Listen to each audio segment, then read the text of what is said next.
Assalamualaikum warahmatullahi wabarakatuh. Selamat berjumpa kembali anak-anak kelas 6 di pembelajaran kali ini. Marilah kita awali pertemuan kita dengan bacaan suratul Fatihah. Al-Fatihah.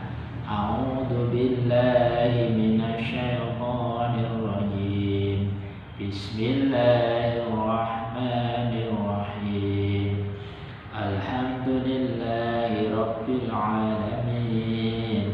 Ar-Rahmanir Rahim. Maliki yaumiddin. Iyyaka na'budu wa iyyaka nasta'in. Ihdinas shiratal mustaqim. Shiratal ladzina an'amta 'alaihim ghairil maghdubi 'alaihim waladdallin.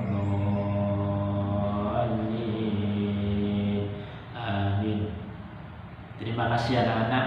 Semoga Fatihah yang kita baca tadi bisa memberikan berkah kepada kita semua dalam lindungan Allah Subhanahu wa Ta'ala. Anak-anak, kita melanjutkan pertemuan yang kemarin tentang surat Al-Kafirun dengan tema indahnya saling menghormati. Anak-anak, pada pertemuan kedua kali ini Pak Guru akan menjelaskan tentang kandungan ayat surat Al-Kafirun. Masih ingat anak-anak bahwa surat Al-Kafirun terdiri dari 6 ayat, di mana ayat-ayatnya menjelaskan tentang pedoman bagi umat Islam dalam bergaul terhadap sesama manusia yang berlainan agama. Sejarah turunnya Al-Kafirun ini adalah ketika pada saat itu orang-orang kafir Quraisy dalam tekanan dakwah Nabi, mereka berusaha untuk kompromi dengan Nabi Muhammad SAW. Kompromi dalam arti apa? Mereka ingin orang-orang kafir dengan orang-orang Islam itu bersatu dalam kebersamaan untuk saling berbagi dalam peribadatan. Artinya bagaimana kalau orang-orang kafir dan orang-orang Islam itu saling bergantian dalam beribadah, menyembah Tuhan masing-masing dengan bergantian. Atas dasar peristiwa itu kemudian Nabi Muhammad SAW mendapat petunjuk dari Allah lewat wahyu yang diturunkan kepada beliau, yaitu surat Al-Kafirun, di mana surat ini menjelaskan tentang bagaimana seharusnya berhubungan dengan orang-orang selain yang beragama Islam. Ayat pertama surat ini anak-anak sekalian berbunyi Qul ya ayyuhal kafirun, yang artinya katakanlah wahai Muhammad, katakanlah wahai orang-orang kafir, la a'budu ma ta'budun. Di ayat yang kedua, aku tidak akan menyembah apa yang kamu sembah. Jadi pernyataan bagi orang-orang Islam, la a'budu ma ta'budun, aku tidak akan menyembah apa yang kamu sembah.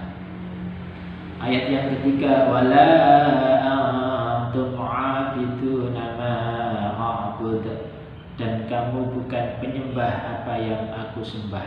Artinya orang-orang kafir juga bukan termasuk penyembah terhadap Tuhan, terhadap Allah, Tuhannya orang-orang Islam. Ayat yang keempat, wala ana 'abidun ma 'abadtum, artinya dan aku tidak pernah menjadi penyembah apa yang kamu sembah. Artinya tidak mungkin orang-orang Islam menjadi penyembah terhadap berhala, penyembah terhadap tuhan-tuhan orang kafir. Ayat yang kelima ditegaskan lagi, wala antum 'abiduna ma a'bud, dan kamu tidak pernah pula menjadi penyembah apa yang aku sembah. Artinya penegasan kembali bahwa orang-orang kafir tidak mungkin menjadi penyembah terhadap Allah, Tuhan orang-orang Islam.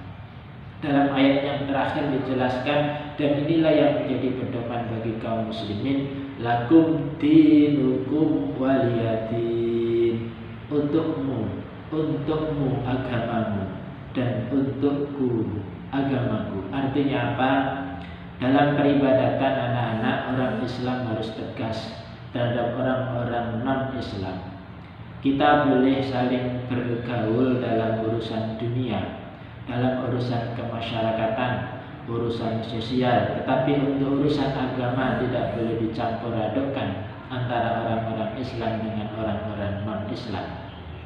Sehingga tegas, untukmu agamamu, wahai orang-orang non-Islam, dan untukku agamaku, bahwa kita sebagai umat Islam punya keyakinan bahwa Islam adalah agama yang paling benar di sisi Allah Subhanahu wa Ta'ala. Sehingga biarkan mereka beribadah dengan caranya sendiri, dan kita umat Islam beribadah dengan cara-cara kita sendiri yang dibenarkan oleh agama Allah Subhanahu wa Ta'ala.